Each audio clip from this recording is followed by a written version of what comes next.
वंशी विभूषितकरा नवनीरदाभात पीताम्बरा दरुडबिंब फलाधरोष्ठात् पूर्णेन्दु सुंदर मुखादरविंद नेत्रात् कृष्णात् परम किमपि तत्त्वमहं न जामे। दर्शकों, आज हम आए हैं बीएचयू के एग्रीकल्चर डिपार्टमेंट के भाग मतलब यहाँ पे गौशाला है। यहाँ पे लगभग 250 से 300 के तादाद में गायों भैंसों की संख्या है। आज हम काशी हिंदू विश्वविद्यालय के प्रख्यात पुराने गौशाले में विराजमान हो चुके हैं, यहाँ पहुँच चुके हैं। यहाँ बहुत सारी गायें हैं और बछड़ा इत्यादि भैंस वगैरह।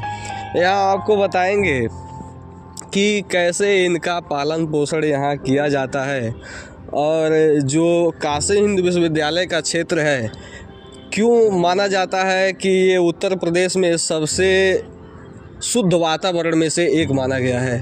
और यहाँ का जो देखेंगे आप, सबसे पहले तो मैं जहाँ विराजमान हूँ, ये खाद से ही आप समझ जा रहे होंगे कि कितना वातावरण यहाँ का शुद्ध होगा।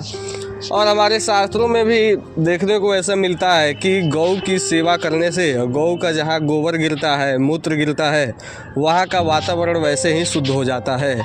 और हमारे धर्मशास्त्र के ज्ञाता रोहित जी भी यहाँ साथ में विराजमान हैं। उनको भी मैं चाहूँगा कि आए कैमरे के सामने और उनसे चर्चा करते हुए मैं आपको दिखाऊँगा इस महफिल को कैसे ये सजा हुआ है। बहुत ही अच्छा है। यहाँ आप आएंगे तो आपका मन आह्लादित हो जाएगा।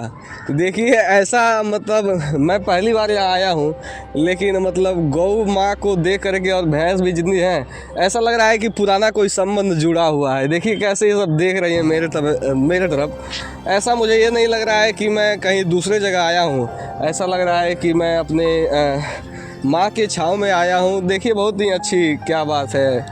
मतलब रोहित जी आइए कैमरे में, आप चर्चा किया है थोड़ा रोहित जी से। हाँ तो रोहित जी बताइए, धर्मशास्त्र में क्या महत्व बताया गया है?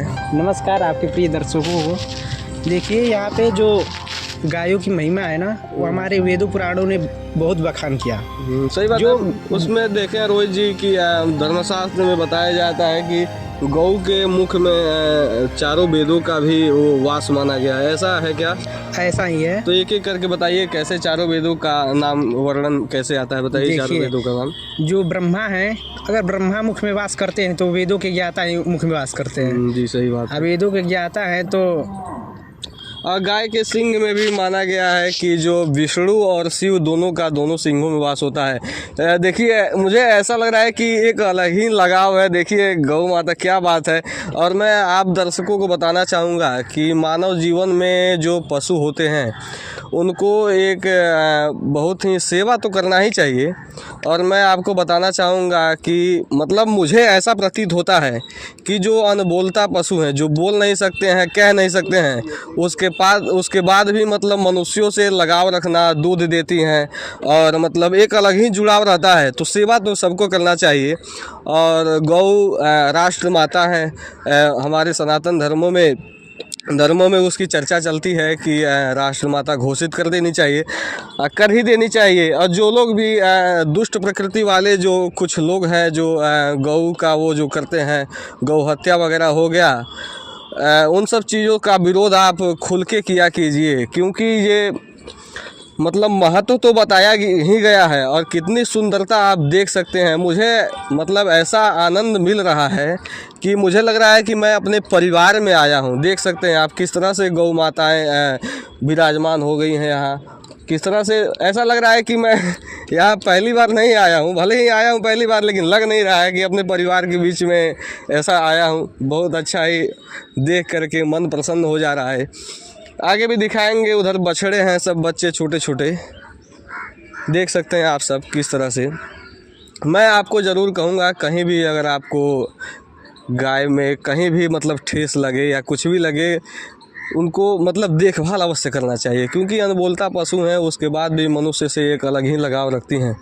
तो ये बहुत बड़ी बात है। और शास्त्रों में माना गया है कि अगर गौमूत्र का पान करते हैं तो ब्लड प्रेशर वगैरह तो कम होता ही है। और जो इस समय की सबसे बड़ी समस्या है कैंसर, उसमें भी राहत मिलता है। ऐसा हम नहीं, डॉक्टर भी कहते हैं, वैज्ञानिक पक्ष तो कहता ही है। और हमारा सनातन धर्म तो पहले से ही कहता आ रहा है। देख सकते हैं आप सब, गौ माँ को एकदम हमारा प्रणाम रहेगा। कैसे, इधर आइए दिखाएंगे आपको। बेचू का जो महामना जी थे वो बहुत ही मतलब महान व्यक्ति थे। उनका व्यक्तित्व ऐसा था कि मतलब काशी हिंदू विश्वविद्यालय में मतलब हर एक चीज़ की व्यवस्था जो मैं कल्पना नहीं कर सकता हूँ वो चीज़ भी यहाँ है। हर एक चीज़ देख सकते हैं। यहाँ मंदिर भी है, विराजमान है। यहाँ के जो कर्मचारी वगैरह सभी लोग हैं वहाँ मंदिर में पूजन पाठ करते रहते हैं, गौ की सेवाएँ करते रहते हैं। यहाँ भी एक गौ माता विराजमान है, देख सकते हैं। मंदिर को भी दिखाएंगे आपको, यहाँ किस तरह से सब व्यवस्थाएं चलती हैं। दिखाइए, इधर पीपल का वृक्ष है। आइए छोटे छोटे बछड़ों से मिलते हैं।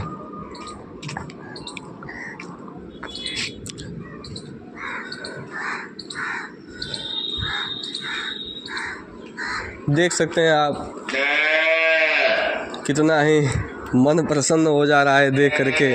इतनी छोटी छोटी बछड़े हैं। एक अलग ही ऊर्जा मिलती है गौ माता के पास आने के बाद, और ऐसा लगता है कि अपनी माँ के पास आए हैं हम, परिवार हैं अपना। मैं आप सभी दर्शकों से यही कहना चाहूँगा कि गौ की सेवा अवश्य करनी चाहिए। और गौ का जो गोबर होता है वह पूजन पाठ में भी लगता है। गो दुग्ध लगता है, गो घी लगता है, गो दही लगता है। तो पूजन पाठ अवश्य करना चाहिए। उसके साथ साथ गौ सेवा कीजिए। जो गौ सेवा ही नहीं, अभी तो जितने भी जानवर हैं जो बोल नहीं सकते हैं, मनुष्यों से एक अलग लगाव रखते हैं, उनकी सेवा अवश्य करनी चाहिए। आज के लिए इतना ही, मिलते हैं किसी अगले वीडियो में।